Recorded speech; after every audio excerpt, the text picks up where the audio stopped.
It's time for our next video in this Hall of Faith series and study.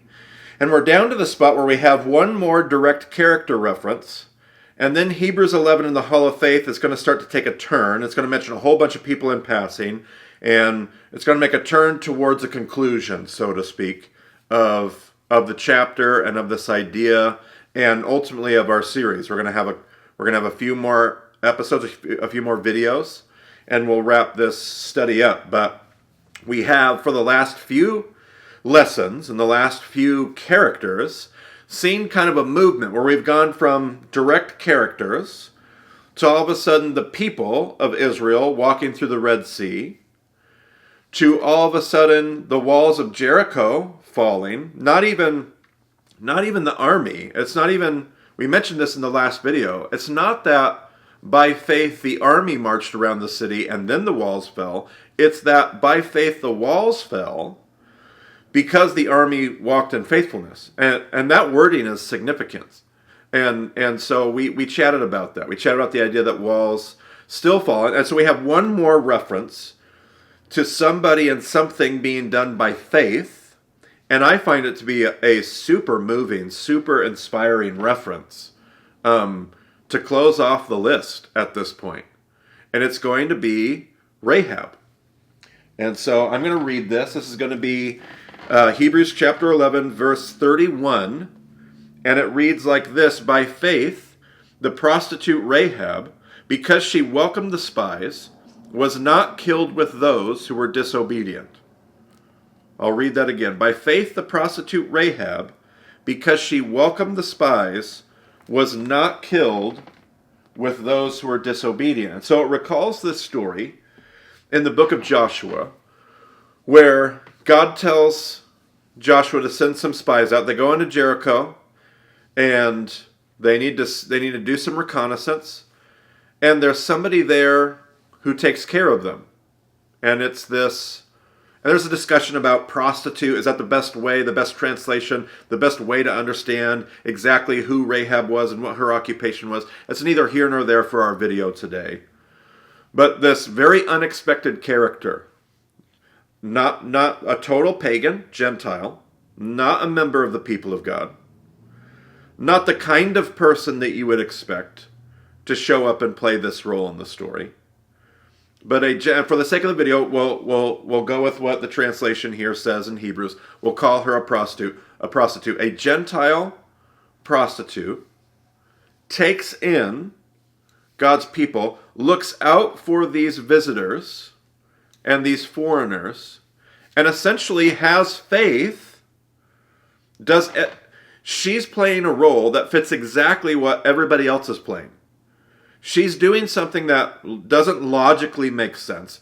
It wouldn't make sense for her based on what she can see, based on her immediate physical circumstances, to throw her lot in with these couple visitors that would be spies for the enemy. And however you want to pull this story apart, but she's aware of, she believes in, she has faith, and then she has faithfulness. She's going to, again, be the kind of person. There's a quality of person that Rahab is, even based on who she is. There is a quality of person. She sees a bigger truth, a bigger reality at play in her circumstances, in her world, in her setting. She's interested in this story of doing the right thing when it comes to taking care of strangers, showing hospitality, protecting those who need it. We could probably take that further, say siding with God's story. And it takes us aback when it's one thing to be like, oh yeah, Rahab saved the spies and she's a good person, but in the immediate setting, as a Gentile, possibly as a sex worker, as somebody who, it would be so easy to be like, well, she's not making that choice in a million other ways. But that's not how the story tells it. The story tells it as she has this awareness that God is up to something, and just like Noah, just like Jacob, just like Abraham, just like the people who walked through the Red Sea, she had a moment where she got to choose, am I going to plant my feet in the bigger thing that God is doing? Or am I going to plant my feet in what I can see and understand, what logically makes sense, my immediate circumstances, and try to take care of stuff from that? And she throws her lot into this bigger thing, this bigger narrative that God is doing. And because of that, as Hebrews says, she is not killed amongst those who are disobedient. Her life is saved, and she will end up being in the great genealogy of King David, of Messiah Jesus. This is Rehab. She ends up being a huge part of the story. Now, here's what I find so striking and so inspiring about Rahab's place in the Hall of Faith. With every single one of these stories we've been looking at people's willingness to see the bigger picture and to believe that God is up to something. Which makes sense because everybody we've been talking to is generally in the story of God's people. They're members of God's family. They're a part of the narrative that God's telling. It makes sense that these people would look at the story and say, all right, do I really believe in God or not? Because God is somebody they're familiar with. God is somebody that they know about. God is the God of their story. Like, that makes sense. Rahab, it's not the God of her story. She's not a member of that lineage. She's not, at this point, she is an outsider. Everything about her circumstances should drive her to think, well, I can't be a part of God's team. Well, he'll never see me or save me. I'm not qualified. I'm a pagan. I'm an outsider. I'm a sinner. I've made a whole bunch of other mistakes. I've been defined by, I can't be a part of this story. How much more faith? How much more faith does Rahab have than the entire rest of this list? To believe, not only to believe and plant her feet in God's story, but to believe that she belongs in that story and could even be a part of it to begin with. That's huge. And so I think about that as I reflect on what the lesson and what the takeaway is for us in this Hall of Faith reflection. There's a good chance that there are some of you watching this who may have lots of reasons to say, I love the love of God. I believe that God loves me. I love to learn about these things, but I don't belong here. I don't belong in this story. I'm not somebody who belongs in a hall of faith anywhere. I'm not somebody who I've screwed up. I'm unqualified. I'm whatever it might be. The great act of faithfulness for Rahab and the great act of faithfulness for some of you might be willing to say, my past, the things that I've done, the identity that I hold does not disqualify me from being a part of God's story. My moments of unfaithfulness don't discredit me from walking in faithfulness now, today, tomorrow.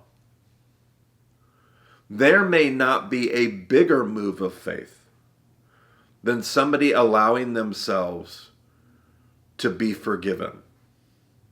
It's one thing for somebody who's a part of the family of God to allow themselves to be forgiven and to say yes to God's story. It's another thing for somebody outside the family of God, all the way out here, to choose to be brought in, to choose to be redeemed, to choose to belong, and to choose their belovedness, and to choose that they can. Yes, I can.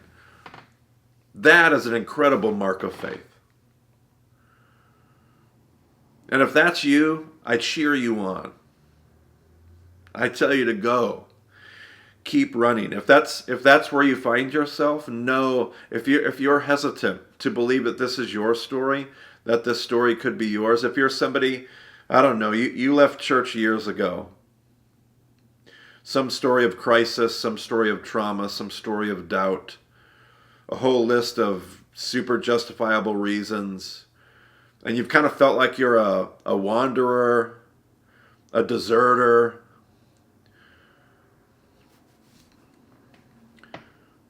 Hear the story of Rehab. Because she belonged. She belonged. It didn't matter who she was or where she was from. Didn't matter what she had done. She belonged, and she became a critical component of God's story. The same is true for you. The same can be true for you. And so even to you, if you feel like an outsider, a mumser, let not the eunuch say I am only a dry tree, Isaiah said. If you feel like you're one of those people, I'm a dry tree, I have been cut off, the scriptures say, don't stay in that spot. If that's you, follow in the footsteps of Rehab. Follow in the footsteps of faith. And recognize that you do have a place. You do belong, right as you are, right now. And you can say yes to the thing that God is doing. Because Rahab did. And what a hero she becomes. And really, when you think about it, she was there, she was present. She saved a couple people. I mean, that's a big deal for a couple people. I mean, in the light of the entire story, in the light of all the different things we've read about in the Bible and some of the miracles and incredible stuff that's happened, even just the story of Jericho itself,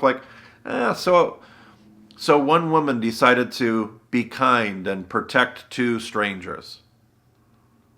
She's Rehab. We know her in history as Rehab because it was a huge deal. Do not sell yourself short.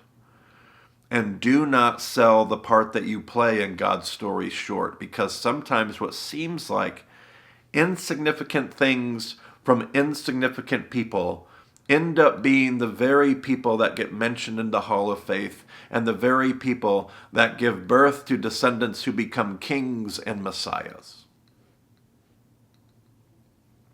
That's an inspiration to me. So if you think you don't belong, you do. You do. Rahab did, and so do you. So come join us in faithfulness, and we'll see where Hebrews 11 and the Hall of Faith takes us next.